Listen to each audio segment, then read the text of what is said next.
up, everyone? It is Friday. It is St. Patrick's Day. I hope you've got your green on, or let me pinch you through the screen. We have a very, very, very special guest joining us. I know I say that every week, y'all, but you are special. All of you too. Everybody watching, y'all watching the replays at home. We see you. We love you. We appreciate you. I'm going to do this like the millennials do, not like the cool new way that I don't know how to do, but I'm going to learn. Y'all, I have someone so amazing joining me. I'm going to bring him on right now. Hey, Brandon, you there? What's up, people? How's it going? Happy St. Patty's. I got my green as well, so let's get going. Got that St. Patty's Day, y'all. Ask your questions in the chat. Good to see you. If you are joining us, drop in where you're joining us from, who you work for. Let us know. And while you do that, Brandon, tell us about you. Yeah, so hi everyone. My name's Brandon. I joined sales and tech sales, if you will, in 2021 around October for a company called Sendoso. And as of yesterday, I actually just accepted a new offer for a very special team that I'm excited for and actually a new title. So I'm teasing it a little bit, but um, I will actually start next week. So I'm super excited about that. And yeah, like just happy to chat with Lauren, chat with I call when Lauren and I were talking earlier, I called them the LWL stands because I feel like you guys are just so passionate. Yeah, I've been very fortunate that my network shows up for me with these shows. I'm very fortunate I get some awesome people like you coming to join me. Y'all, the lineup coming up for the next month is just fire. You're going to learn so much. And that's really the point. At this point on Friday, y'all all know you're kind of snoozing. You're like, come on. You're nodding back in that chair. You're trying to not fall backwards. You're tired. You've probably been staring at that same spreadsheet. You've been dialing. You're like, my fingers hurt, my thumbs hurt. Come on. You just want to take a little break. And we're gonna try to teach you. We want you to learn. Look at all these people saying congrats, bro. Look at all these people. Woo woo, everybody. Awesome. Thank you, Vic. I don't ever want to be president, but love you for that. But y'all, we're gonna learn. So if you are here, go follow Brandon right now. Don't leave the show. Open a new tab. Come on, do it right. But go follow Brandon. Yes, Forrest. I'm gonna call y'all all out every day. That's how I do. But y'all are the reason that this show is successful. People like Brandon coming on to teach us, and y'all coming on to learn. So thank you to all of you. And it's St. Patty's Day. So I hope somebody somewhere out there is at a pub drinking a green beer watching this on their phone. Maybe you're on one of those cool 4-day work weeks that everybody's talking about. We might be getting coming up talking. I don't think that's happening. But Brandon, that's a conversation for another day. All right, cool. We're gonna jump into the first topic because, like I said, we're here to learn. If you're at work, I don't want your boss to hate me too much. Number one topic, Brandon, 3 things you need to do as an SDR. What do you think? Yeah, it's a great question. I So first things first. So if you're an SDR and you're already in org, first thing you need to do is go to your manager and then go to your manager's manager and make it like the first thing you do is let them know what you want your career path to be. And be as detailed as possible with that because it just creates alignment right away. So after that, like every one-on-one that you have with your SDR manager should be in alignment with what your next step should look like. Because all you want to just keep repeating it and just keep being annoying about it. Like, hey, I want to be in marketing after this, or I want to be an AE, or I want to be an AM. Just do it to the point of annoyance where you can't be ignored. And then I guarantee if you have an actual leader and a manager, they will advocate for that and they will advocate for you every time. So I think that's kind of a thing that I feel like not a lot of people talk about that I wanted to bring up. So I think that's number one. I think importantly, and I'm going to cut in really quick and don't lose your train Yeah. of thought, but not just that, y'all, we assume a lot of things. We assume how a cold call is going to go. I don't want to make this call. This is what they're going to say to me. We assume how our outreach is going to be received. Oh, this sounds A little bit too unsure. We assume that that person who hung up on us really hates our guts when they probably just had a bad day.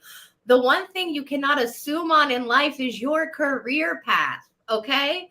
If Brandon's going to give you any advice today, don't let someone else assume they know what you want out of your own life. Speak up, be vocal, and be passionate so that your leader knows this isn't just Brandon blowing smoke up my butt, like coming in here like, oh, I want to be the next AE really quick. No, you're an SDR, you have to be passionate. You have to show that. And it really does matter. So, okay, Brandon, go on to number 2. Yeah, I think the second thing is it gets sometimes cliche, but I think coming in with an appropriate mindset, like as an SDR, is going to save you from being burnt out. So I've talked with a lot of SDRs in my network, and they're just like, "Yo, Brandon, I'm on the brink of quitting, or I'm just not feeling it like I used to. I'm kind of just going through the day."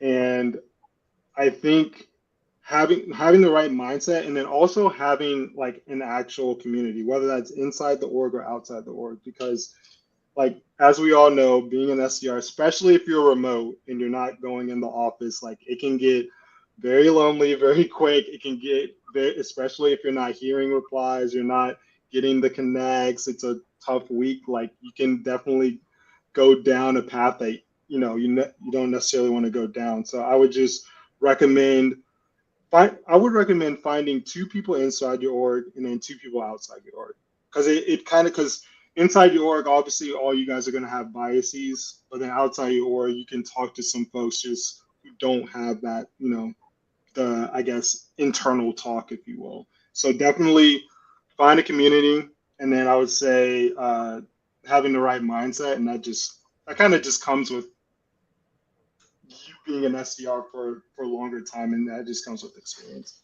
100%. Really, with that community, it's so funny.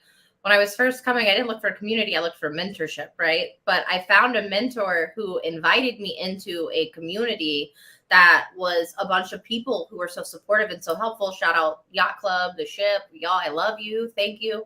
But these people were so supportive. And Tom Slocum, my mentor, really put his arms around me and said, we got you. Come on. This is community that wants you to learn. It's not people who are like, oh, why is so-and-so doing so well? It's like, hell no, you want to win today? Come on, we're going to win together, right? So find a community that lifts you up, but find a community where you're not the smartest person in the room, like Morgan was talking about last week, y'all. Find a community where you're asking questions, you're constantly learning, okay? It's okay to be that person. You want to be that person. It's a drag if you're always the smartest person in that community. So find communities where you can really soak up that knowledge. And to Brandon's point about like having that right mindset, like first day mentality, y'all. And I know that's cliche too, but think about it. There's this conversation of if I gave you $10 million tomorrow, like how happy would you be, right? Brandon, what would you do if I gave you $10 million tomorrow? I have no idea. That would be terrifying. I would have to give some away. I don't like I just even the thought of having that crazy amount of money would just give me so much stress. Right. Well, what if I said you could have $10 million, but tomorrow's the last day if you take it? Like you die tomorrow if you take the 10 million. Oh, no. It's not worth it, right? No. Like y'all gotta have the right mindset. Come on. You're having one bad day at work. Okay. Right. You're having a few bad weeks. You're having a few bad months. This job search is hard right now. We're going through a peak and a valley right now. This is right now. You will persevere. You have persevered through all of your bad days. Mindset, people. Mindset, people. You've made it this far. If you don't think you can make it this far, get in my DMs. I will help you know that you can make it, and we will get there, and people will be there for you. Look at Brandon. How many people were there to support you, reaching out to you, right? Like this community is, but you found your community, like you said. Yeah, absolutely. And yeah, to Lauren's point, like you can definitely, you just have to have the courage to ask for help, and then also just be open. Just be open to anything. The third thing I would say is, I think the thing that SDRs overlook, especially like new SDRs who are going through ramp, is the importance. And I saw Anthony I'm gonna botch his last name, but Natoli. He made a post about it, and I 100% agree with it. Is understanding like your customer first, like, and you do that through customer stories, like on their website. You do that from looking at their product reviews, looking at your own product reviews to see how customers are using your product. Like understanding your customer, understanding your prospects. You need to do that before you hit any send on an email, call any person, because and I was guilty of this when I first started out. I would literally call people and I have no idea what I'm doing. Like I don't I literally don't know what I'm calling for. It's just in my KPI. I'm just calling, and then someone picked up. I just froze. So I definitely get it as a new SDR, but what helped me a lot is genuinely understanding my prospects and understanding my customer. That gave me way more confidence to know that I'm reaching out for a reason, and also know that I have a good hypothesis that I can help this team or help them out. 100%. And y'all go on your own website, like walk yourself through it like you're a customer. How many times have you been on a demo with someone and like you're showing someone something and then like you notice something you've never seen before because you're like just not there enough, right? Like be on your own website. Like nobody should be like, oh, well, I clicked on this. And you'd be like, what? Like you know, none of your customers should ever tell you something that's on your website and you don't already know it. Okay. And click through it to find the pain points that like every website has something that makes you frustrated when you're using it, right? Everyone does. None of them have perfect UX UI on either side. We all know that. But sometimes there's part of it that's like, damn, if I didn't have to go through this one process, like that's my headache. That's what sucks. Go through it. Like understand what your client is experiencing as they navigate through your website because they're doing research too. Just like we're doing research. If they actually are interested and they actually give a shit, they're doing research too. Okay, that's why we care about reviews on Amazon and all this bullshit. We want to know if it's a bot. We want to know if it's real. We want to know all these things because we do care at the end of the day. Absolutely. Couldn't agree more. Paul says he's been there, Brandon. I had to get the mindset that everyone is going to answer. That's a great mindset. Know what you mean. Hey, I do think that's a great mindset. I actually had a meeting with Paul today, y'all. If you're not following Paul, go follow Paul. I had a really cool coffee chat with Paul. So really great to chat with Paul today. And coffee chats are where it's at, y'all. Don't ask for like a million of them. Like don't waste your entire week away with coffee chats. Let's be honest, but make points and make like 2 or 3, like a weekly, monthly, depending on your schedule, and like learn from people, get to know people. Don't try to sell them shit. Okay, just ask them about life and get to know them as a person and a human, like you would if you were actually in a coffee shop. Okay, if there's anything you're gonna take away from this moment right now, don't sell them shit in a coffee chat. Don't pitch slap me in a coffee chat. If you do, Lauren, it sounds like you're speaking from experience there. Oh, maybe. Oh, it might have happened. It's never happened to you? You've never been pitched in a coffee chat? No, I have. Which is funny to me because like, you know, coming from an SDR background, I'm like 4 or 5 levels from making any type of decision in this org. But sure, go ahead and pitch me what you got. Oh, they all do. One other person I want to shout out really quick. I know we were talking about 3 things we're doing as an SDR. We're going to move on to the next topic, which are interviews. I know a lot of you like to talk about interviews, but one person, if you really want some great SDR tips to follow, is Caroline Maloney. Caroline's been working on putting together SDR tips, tricks, so many things. I'm going to drop one of her recent posts in the chat right now. Y'all, you can like download that as a PDF. She's got pages upon pages of gold. Someone please, if y'all are watching, tag Caroline Maloney for me in the chat. Paul does have a question, so let's answer Paul's question. Brandon, what would you say if someone doesn't really know what their career path looks like? I find clarity being a major problem in my line of work. Actually, so I can speak from my personal experience. So when I was going through, I think I was probably like 3-4 weeks in of the interview process. And again, I'm so bad with last names, but Tara Horstmeyer, if you're watching, I apologize if I botched your last name. She is just an awesome. I recommend following her. She talks about content and writing. And also we're both Gators, so we connect that way. But anyway, she DM'd me, just genuinely checking in on me. And one thing led to another, and she referred me to Amy Volos's job scorecard.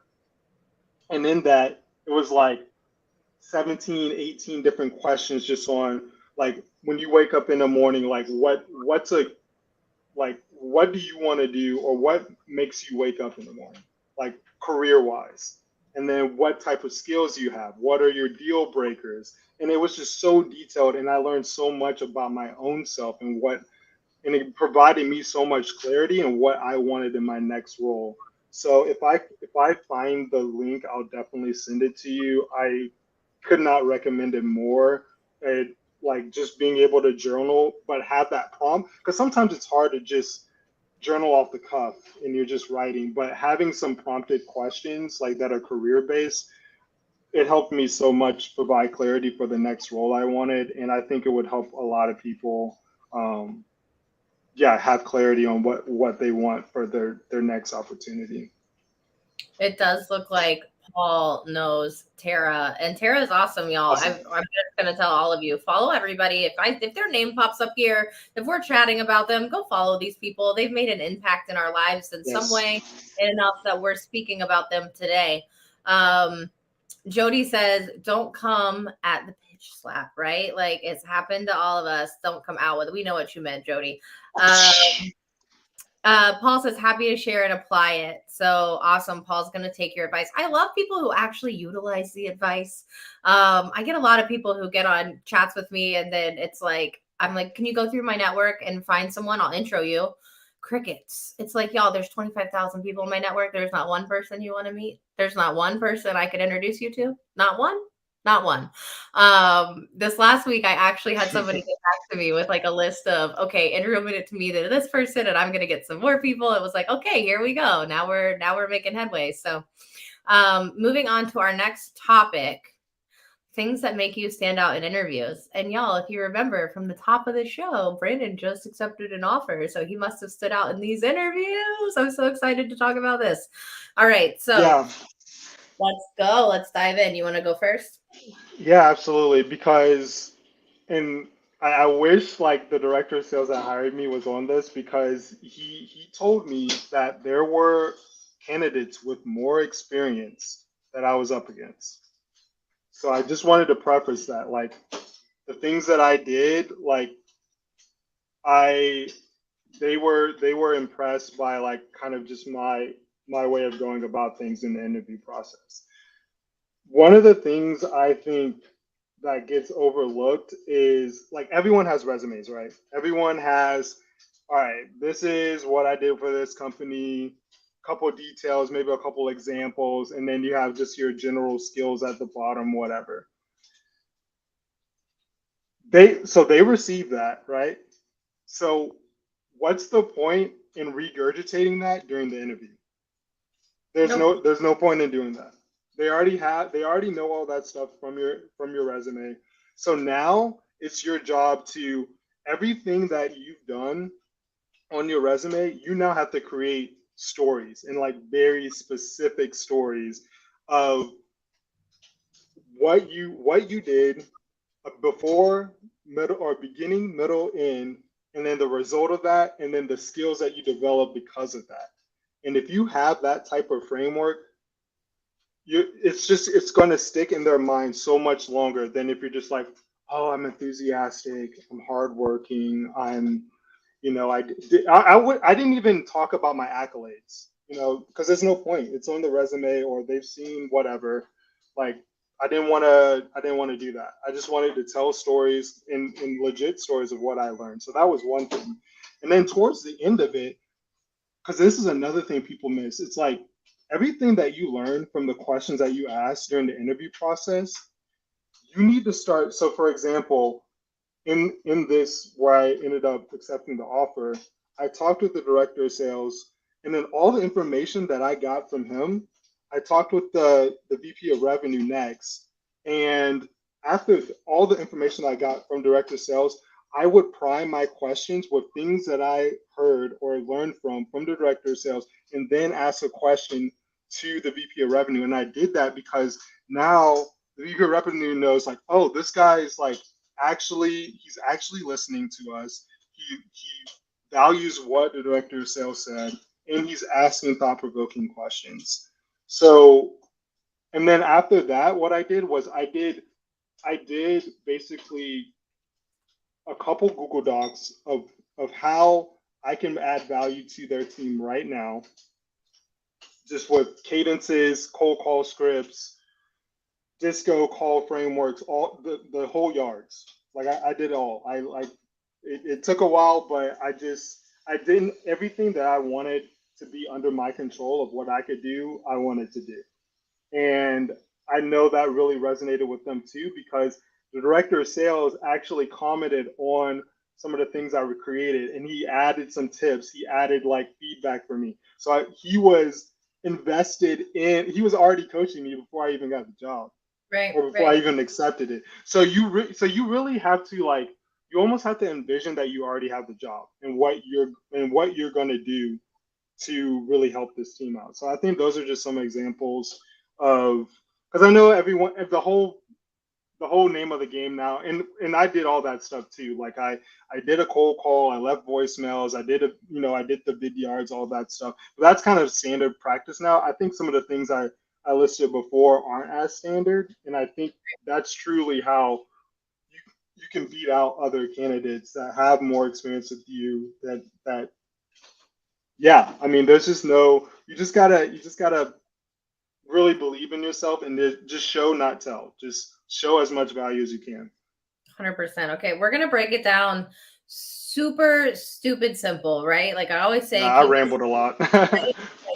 So, one of the things you said that I think is important, because I love that you said this, is that you created a Google Doc of how I'm adding value immediately. Like, I'm going to be a return on your investment right away. This is how. But I think a lot of job seekers don't understand how to introduce that material in an interview, right? Like, they're like, oh, well, how do I present it? How do I share it? What do I share it? So, like, literally, from a very basic standpoint, at what point in the interview and which point, like which interview, first interview, second interview, third interview, like really let's break it down. How did you go about introducing your own kind of, this is why me, and this is the documents I brought to prove it? So it was after the second interview, I talked to the VP of revenue. Once I got a consensus, because it came from both the director of sales and VP of revenue, of what their main objective is in 2023, I was like, all right, say no more. I knew that just from my experience, I knew exactly how they can get there. And I just started creating frameworks, started creating just different things that I know that would help streamline this process for them. And I did it in the Google Doc intentionally because I wanted them to edit, I wanted them to comment, I wanted them to go ahead and start coaching me. Like, I wanted them to know that, hey, I'm coachable. Like, please rip this to shreds if it's terrible. Like, if it's terrible, like, let me know.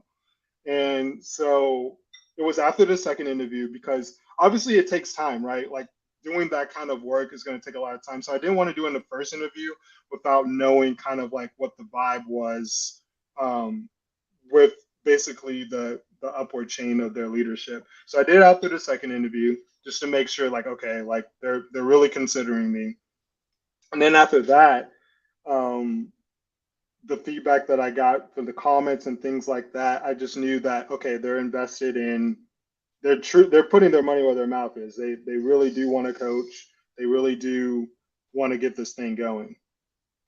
Yeah, that's awesome. I love that. And the other thing you said about telling stories, y'all, your resume is your highlights, it's your baseball cards, it's all the things that's already, it's already sexy enough that got you in the door.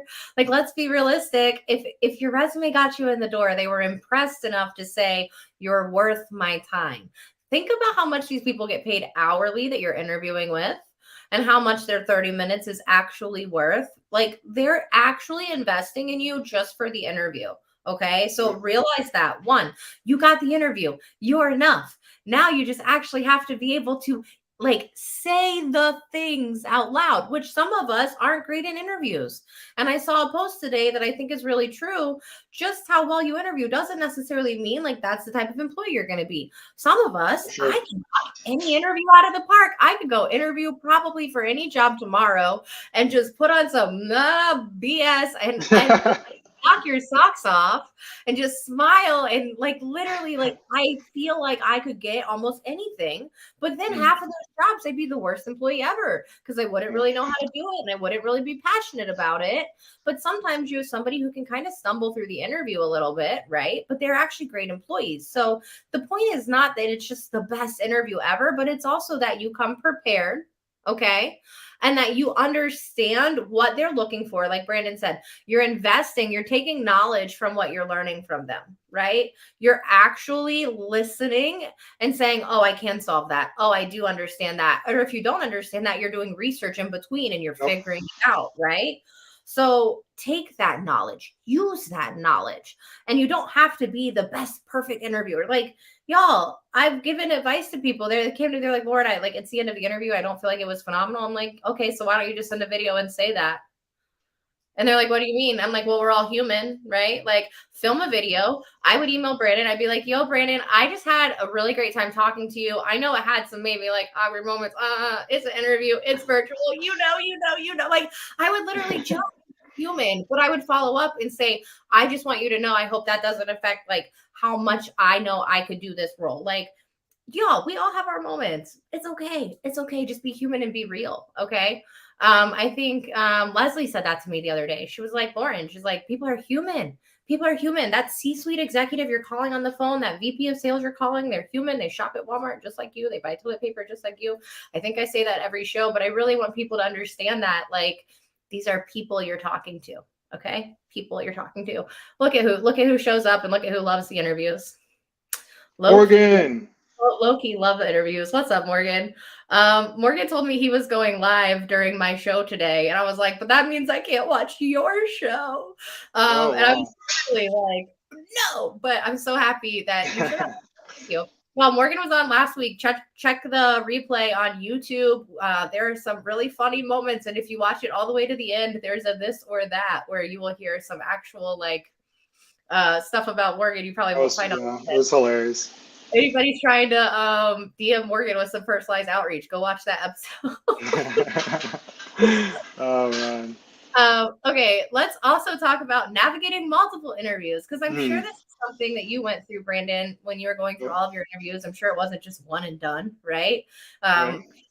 One, I don't want to say should you be so lucky because y'all, if you only interviewed one place, how do you know? How do you know? Like, I'm not trying to be rude, but how do you know? Look, LOL later in San Diego, enjoying the vibes too much. I don't blame you. Go enjoy. Love La Jolla. Gotta go to La Jolla Beach. Okay. Brandon says at La Jolla Beach. Send us a photo if you make it there. We want to know. I'll go to the Delray Beach and I'll send you a photo from this coast and you send a photo from that coast and it'll be a vibe. All right, but navigating multiple interviews. So, Brandon, it's a little bit of a personal question. You don't have to answer it if you don't want to, but how many different companies do you think you interviewed with? How many interviews were you going through at a time? Like, what was that experience like for you? Oh man, I mean, it got to the point where I had to, because my whole methodology was probably the polar opposite of what most people do. Like I did not want to spray and pray. I really wanted to take it basically 3 companies at a time if I could. But I mean, all in all, probably I would say between 25 and 30 teams.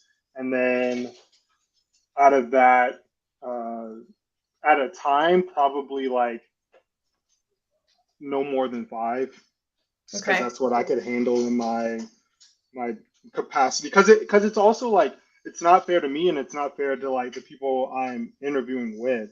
Like I would talk with folks that they're like, oh, like I'm talking, I have like 10 15 interviews and I don't need, and they were, or I had a friend that literally was like, I don't even remember what this company does or whatever, and the interviews in 2 minutes. I was like, then why are you taking the interview? I don't. But yeah, so anyway, I knew that I needed to be very strategic, but I'm a note taker anyway, so I kept like separate legal pads for this team, and then I wrote down questions and had answers for this team. So I tried to keep everything as organized as possible because it is a lot because every team is different. They all have different objectives for the year, and I just wanted to do diligence for each team. And then also, if another thing that really helped me out too is if I didn't get certain questions answered the way I wanted them to, or if there are some red flags really early. I wrote a post about it today, but I'm out. Like that's it. So that was a really easy way to like try to manage, I guess, the pipeline, if you will. But I love that. Red flags, I'm out. there you There's that one. go. I remember the guy I follow on TikTok, but he's always waving the red flags around. That's so That's uh, funny. but y'all, like for real, navigating multiple interviews can be hard. It can be challenging. Even Brandon said five. Five sounds like a lot to me. To me, Yeah, I'm that's a like lot. 3 at a time max. But Yeah. one thing that I want to tell people, and this is a little tip or trick that I use as a recruiter, and it helps me when I'm interviewing candidates. And I think that it would really help candidates who are going through multiple interviews. Y'all, when I am done with an interview, I use my video software. Shout out BombBomb. Love y'all for life. But I use BombBomb and I film videos. I send them through BombBomb all the time. Okay. When I am done with an interview, I don't care that it's going to mess up my numbers and it's going to say nobody watched that video 100 times or all the way through, but I film a video for myself. I'm like, yo, you just interviewed Brandon. This is how you felt about Brandon, because I might interview 6 to 10 candidates in a day. And I can't necessarily remember everything I want to think of in that moment. And I can see my personality. I can see if I'm really excited. I can see like the right people pump you up. Like I can see that in the video of myself a week later when I'm like, oh shit, that was a really good interview. Look at how pumped I am right after. I film videos. Y'all, you should be filming videos. They talked about this. This was something I wasn't sure about. Maybe this is something to look into. Like ask yourself questions in the video. Go back to that, especially if you have multiple interviews in one day. Things can overlap in your head. And especially you don't want to say the wrong thing in the wrong interview to the wrong person that's about a different company or a different scenario that you were talking with someone else. So not just taking good notes. I know Brandon says pen to paper. I do pen to paper, but I also do videos and I film them for myself. I know That's that might be smart. crazy to some of you, but I film a video for me. Hey, Lauren, what's up? Like I literally talk to myself. I'm one of those crazy Love it. people. But please, y'all, take the time to put some care into your interviews. I know sometimes you're like, oh my God, I got 10 interviews. I'm so excited. I'm so excited for you too. But don't book them all in the same week.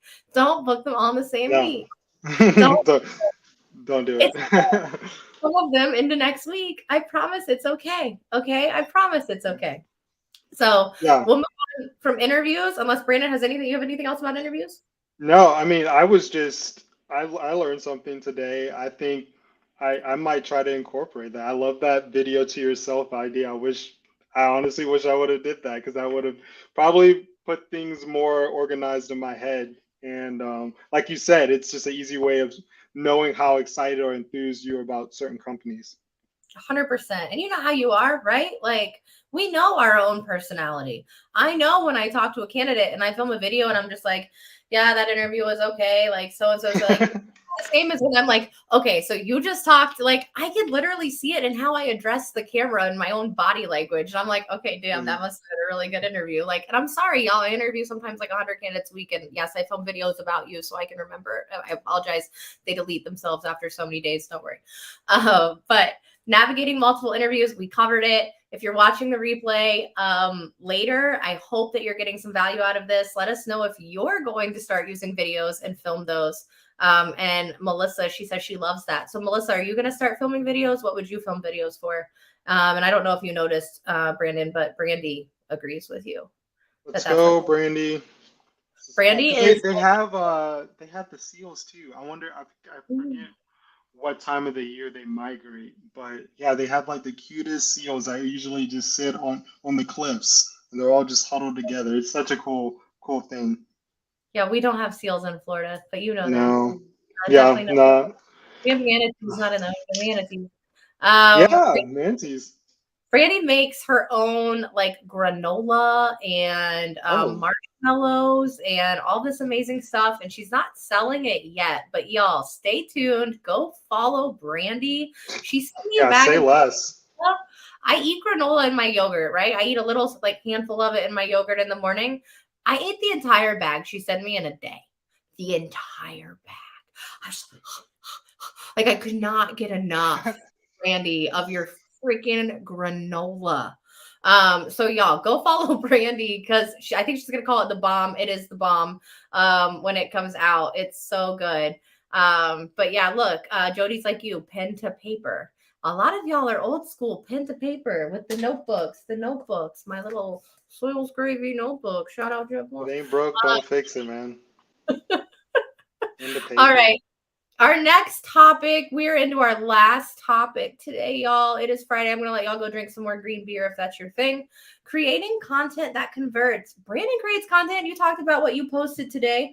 Let's talk a little bit about your content journey, what that's been like for you. Anybody who's watching, do you guys create content? Do you post content? Is it important to you? Do you even care that we're about to talk about this? Let us know.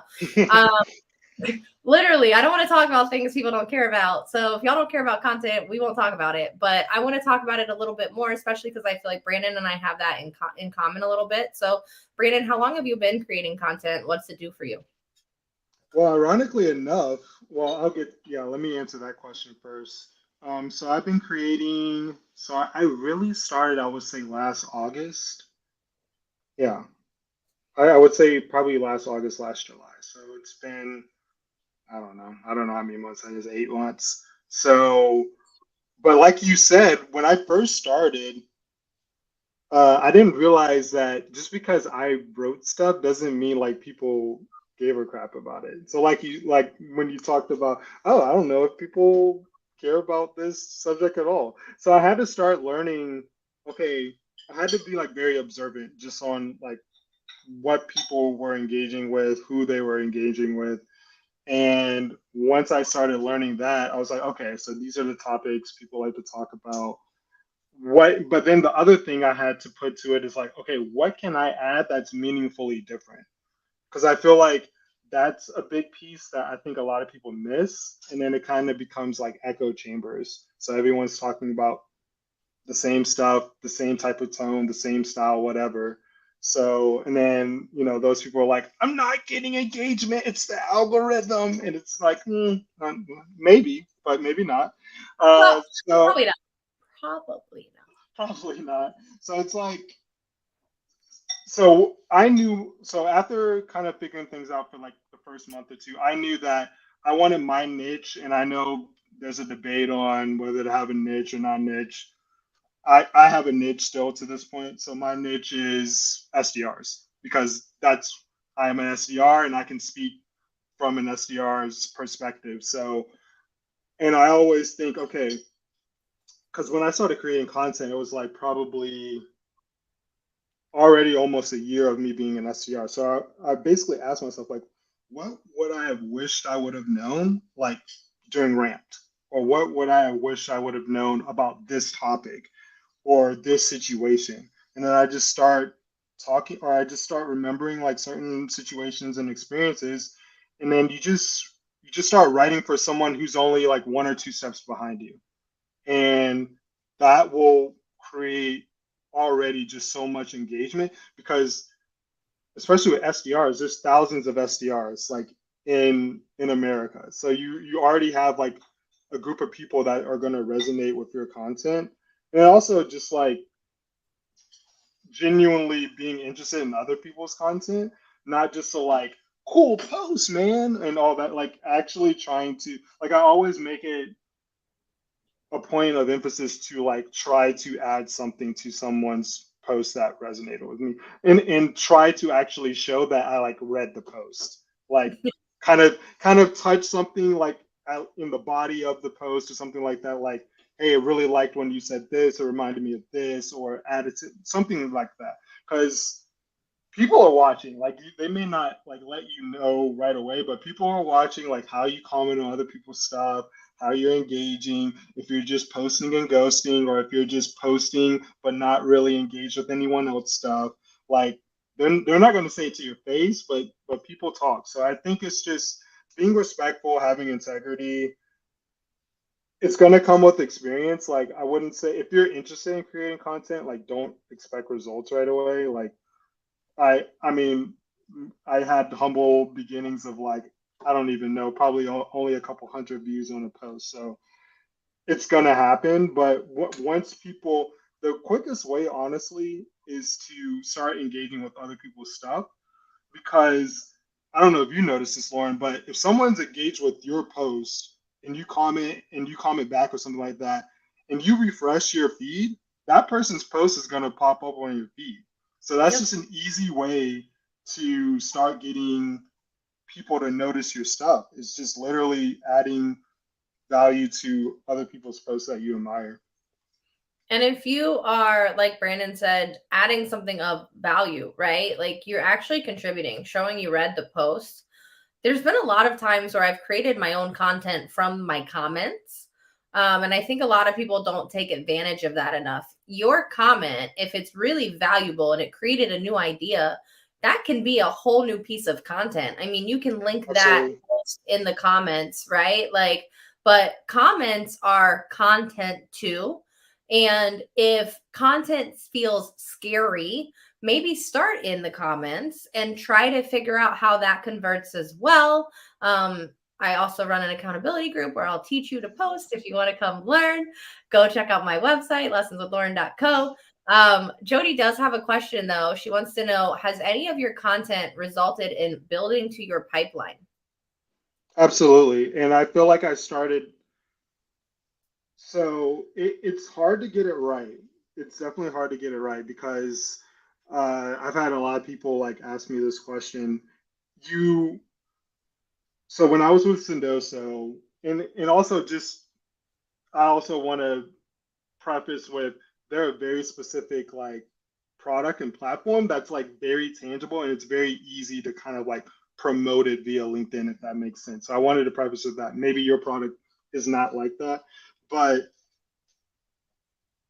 I wanted to my first step was just adding value without wanting anything in return. Like try to be meaningfully different with my content, have people like involved with that. And then I only really would write like one or two posts, and it wasn't like sharing customer stories or anything like that. I would write one or two posts about my personal experiences using Sendoso via email or via a cold call or what have you. And then, or I would add like how to's with SDRs, and it would be specific value prompts that would be relevant to marketers or salespeople. So when I did that, like a lot of people just genuinely got curious, like, oh, like what's Sendoso about? I want to check it out, those kind of things, and they would hit my DMs up. It's kind of tough to do like well because you never want to come off as you're just blatantly selling a product because you need to like I would just think of it like you're just trying to add insights and value first. Like that's what you're trying to do first, and then you can kind of honestly, Will Alred does it really well. If you don't follow him, I would recommend following him. He adds a ton of value as far as when it comes to email frameworks, showing data about how personalization will help with replies. He like 90% of his stuff is just value. He's not wanting anything in return. And then 10% of it is like, oh, by the way, lavender. And And that's then it. And that's it. and the other 100% is all the people like us who are like, by the way, shout out Lavender. We love you Yeah, all. and then they get organic marketing. Community. Right. Community. Right. Like that was the first thing we talked about, right? Build your Mm-hmm. community. Find Right. community. Oh, full circle.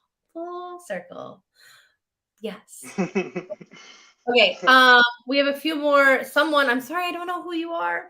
It says this part is where I am at for my startup. I haven't figured it out yet. I feel very awkward. You don't have to feel awkward posting content. Okay. I know, like Brandon said a few minutes ago, like you get some posted, like maybe get a couple hundred likes. Y'all, my post today about this show right now that you're all watching, it's got like maybe 500 views, maybe 500 views on it. Like nobody saw that today. I have 25,000 people in my network. Did I get discouraged? No. Did I delete it? No. Did we move on with life? Yes, because the sun's going to rise again tomorrow. Like, y'all, it's not a big deal. It's content on LinkedIn. Post again. Keep going. Don't feel awkward. Somebody else is posting something just as awkward as probably what you're posting, and they don't care either. So post, post, post, post, post. And eventually the awkward stuff is just your brand or your niche. Like, listen, people expect it from me. It's going to be a little bit of everything. There's going to be a little bit of goofiness, but I'm also just going to tell you how it is because that's who I am yet. And in the beginning, I felt awkward about that.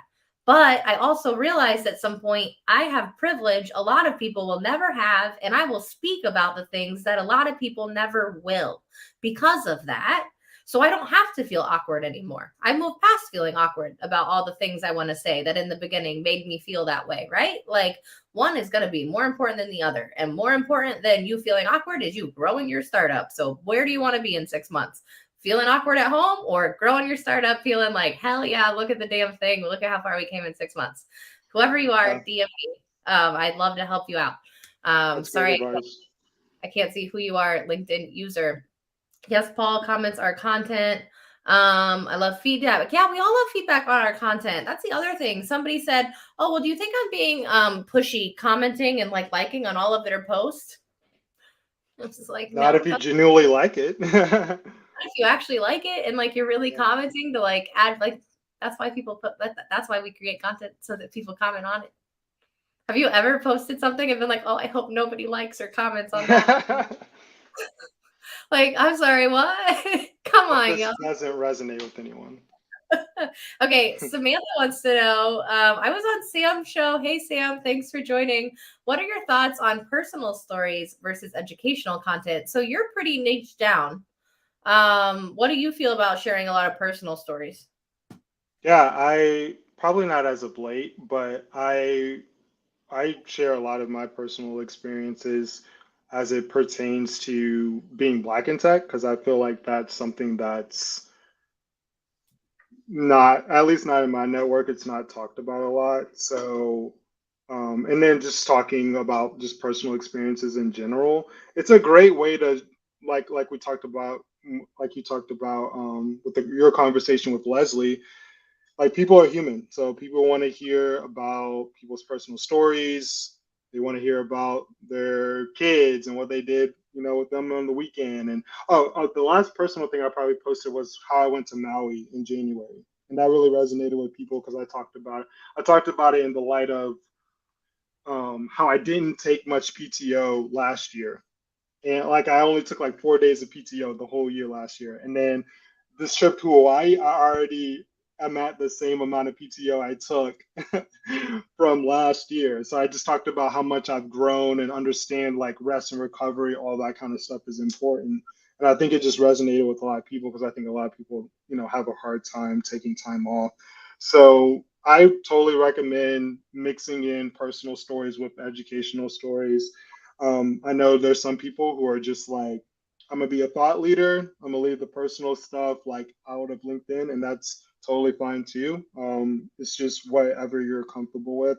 But I will say, I think personal stories will create a human aspect to your brand that otherwise won't be there.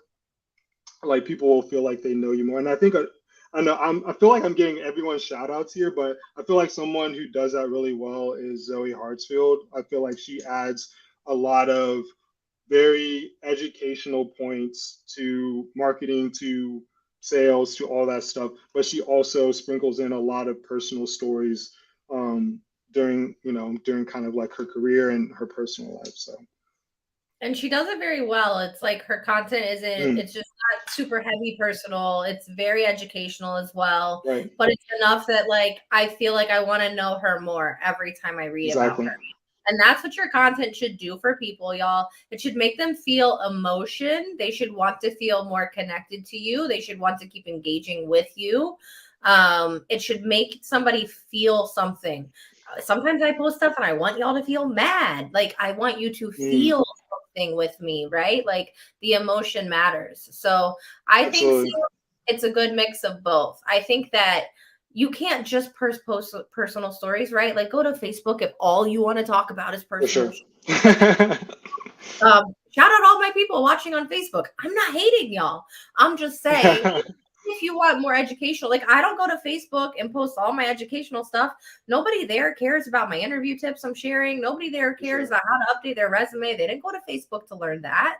So you have to have a good mix and a little bit of a variety, I think. But like Brandon's super niche down and he still does a good job of like talking about both and it not being off brand, right? If we want to talk about being on brand or something like that. Oh, Sam says, I've recently realized I have an extraordinary story that has the potential to help a lot of people. Hopefully I can tie that into my brand. You definitely Let's have do it.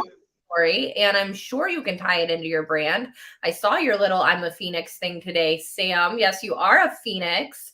You don't have to be a butterfly. And the other thing, let me just say that, like, if you wake up today and like you're someone different today, okay, cool. Follow your path, be your person, like be your true self every day. Don't be who you are because somebody said this is who you need to be. Like be true to yourself and how you feel and live that because you never know when your last day is. You never know when that moment's going to come. Like life is short. Tomorrow is not promised. I'm not going to go down like a rabbit hole, but I just want y'all to know, like I said earlier in this day, if somebody offered you $10 million, but tomorrow was your last day, money doesn't matter and you don't want it, right? Like your life, this life that we're living for, we're not working to live. We're not living to work. What am I? What did I just? Always get that mixed up. That's why I never say it. Know what I'm trying to say. Just live your life and make yourself happy and be proud for yourself, right? I told somebody the other day, like, be your own inspiration and like let that be enough for you, right? Leave like a legacy behind, do something good for your kids or your family, whatever. And like, that's enough. I don't need my name in a history book. I'll be okay if it's never on the side of a building. Like, y'all, I want my content to touch the people who, when I first started, it was people in a toxic job. That was how I got started on content, y'all. I was getting out of something toxic and I was like, I'm going to talk about the toxicity I just left. And I talked about that for probably the first 2 months. I didn't know what else I was going to talk about. I was just starting to be a recruiter. I didn't know how to talk about being a recruiter yet. And then a few months in, I was like, okay, I've learned this. Let me talk about my journey as a recruiter and what I'm learning and how it's going. And like Brandon said, somebody was a few months behind me and they needed to hear what I was saying in that moment. And that's how it starts to grow and build. So it will grow, be consistent, right? Like if you need a mental health break, take a mental health break. Please don't ever say like Lauren said I had to post every single day. And oh my God, it's not like, if you need a break, take a break, y'all. But be consistent in posting because your audience wants to hear from you. Once you grow an audience and once people are learning from you, they want to keep learning from you. I've messaged Brandon before and been like, yo, that post, I can't wait for the next one you're going to talk about. Like that matters. Pay attention to what people are talking about. And every now and then, DM somebody who's creating content and say, hey, I don't know you from Adam, but what you posted today was awesome. And I just wanted to say thank you. Like, do you know how much that resonates with someone? Like, if you just pop into their DMs, don't ask for anything, don't do anything, just say, hey, that thing, and like Genuine talk about compliment. it. Read it. Yeah. Just drop a random compliment. Like, that really resonated with me today, and I needed to hear that. And more than a comment on the post, more than that, like, make it a point to take an extra effort and stand out like you would in an interview. But reach out to them and say, I just want you to know, like, that mattered to me today. Like, that'll come back to you, I promise. What I've done, because I try to do that, from time to time, I'll use GIFs because LinkedIn has a set of GIFs. So whatever will tie it to the emotion I was feeling from the post, I'll post that and it'll say, this is me when you said XXX, and just leave it at that because they'll know what I'm talking about because they posted it. And I've gotten, it makes their day. And but it really comes from genuine, like, hey, I really like that post. So yeah, Brandon, I definitely. You should take like 3 screenshots of something like that and like show people what GIFs to use. Like that would be helpful. I love them. I love GIFs. I do too. They're so funny. Okay, so y'all, we are winding down. We only have a few minutes left. I'm gonna ask Brandon his fun Friday fact. It's Friday. Ooh. It's St. Patrick's Day. We're having fun. It's almost over, but give us a fun Friday fact. Maybe something random. Maybe something you. Oh my goodness! I'm sorry. Really quick. Drake. Ralph showed up. Ralph has the best Drake gifts. Yo, what's up, Ralph? Oh my gosh. I know. Oh yeah, Drake's number one with gifts. Absolutely. So I realized FTW means for the win, and I always thought it meant something a little bit inappropriate, and I never read it as for the win, and now I'm retraining my brain to read it appropriately every time it pops up. I'll let y'all do the thinking of what I thought it meant. But back to our Fun Friday fact. What is yours, Brandon? Give us a fact. This is the first, don't judge me, this is the first fact that comes to mind. I love animals, and one of the animal fun facts I know is that an elephant's pregnancy is actually 2 years long, 24 months. Isn't that crazy? 24 months. Could you imagine being pregnant for 2 years? Like just one kid? Absolutely not. I have a Or 5-year-old. elephants. He is totally worth it, but I had the worst pregnancy ever. If you ever told me I was going to be pregnant for 2 years, absolutely not. Yeah, Oh my. elephants, 2 whole years. Okay. Well, I'm going to roll into the weekend thankful that I am not an elephant. Ooh. There's your fun Friday fact. I'm sure you guys weren't expecting that one. Hey, you threw me for a loop. Okay, so my Fun Friday fact, I'm going with my F words, and it's not going to be inappropriate, don't worry. But my Fun Friday fact is that my favorite thing to cook is a frittata. I love to make a good frittata. If you make frittata, it's eggs. It's like this thing you make on the stove, you bake it. I love to make a frittata, and it's something I like to make on the weekends with my family. And I will be making one this coming week because it's spring break, and I'm taking some time off with my kid. And I'm going to see my parents and make them a frittata. So, y'all, it's been a fun Friday. Brandon, anything else you got before we get out of here? No, man. Everyone have a blessed weekend. If you're going out tonight, drink and behave responsibly. And yeah, thank you everyone for tuning in. Yeah, like Brandon said, if you're going out tonight, y'all, get an Uber, get a taxi, get a cab. Don't drink and drive. We want to see you back here next Friday. I'm sorry, I don't know who's coming on the show right now. I don't have the list. I was gonna ask who we got. Let's see. Maybe. Oh no, this Bluetooth keyboard disconnected while we were on the show. Okay, next week we got Patrick Odanina. I'm gonna probably kill his last name, but we got Patrick coming on. Super excited to get Patrick on the show next week. And then after Patrick, we got James Perry coming on the show. We got Jesse my boy on the show. Ooh. We got Leslie coming. We have so many people coming on, y'all. Great Blake is gonna come on the show. Shout out Blake. What's up, y'all? I'm gonna be hitting you all tomorrow with a new Text Blades video. Ladies, if you are watching, this is a video for you guys specifically. So come watch and learn a little bit. We got one more. Enjoy your spring break, Lauren. Thanks so much, Brandy. Y'all, it's been fun. We'll see you next Friday. Bye, y'all. Bye, everyone.